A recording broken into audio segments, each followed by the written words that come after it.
ఎవరు చెప్పారేంటి? మన అడవిలో అందరూ అదే అనుకుంటున్నారు. అవునా? అయితే ఈసారి పాడుతూ డాన్స్ చేస్తాను. నేను దానికోసమేగా ఎదురు చూస్తుంది. ఇంకా మొదలు పెట్టండి బావా. టొంటొడాయ్, భలే మంచి రోజు, పసందైన రోజు, వసంతాలు కురిసే నేటి రోజు. టొంటొడాయ్. నక్క పొగడతలకు పడిపోయి కాకి ఆవేశంతో తన కాలు కింద బ్రెడ్ ఉందన్న విషయం మర్చిపోయి అలా గెంతులు వేసింది. తన డాన్స్కి తన కాలు కింద ఉన్న బ్రెడ్ ముక్క పట్టు తప్పి కింద పడిపోయింది. ఇంకేముంది, అది నక్క చేతికి చేరింది.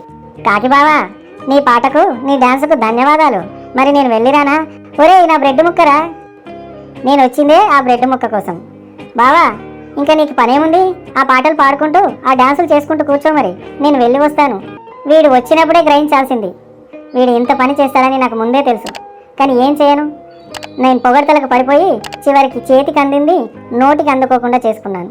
మిత్రులారా, పొగడ్తలకు వెళ్ళకండి.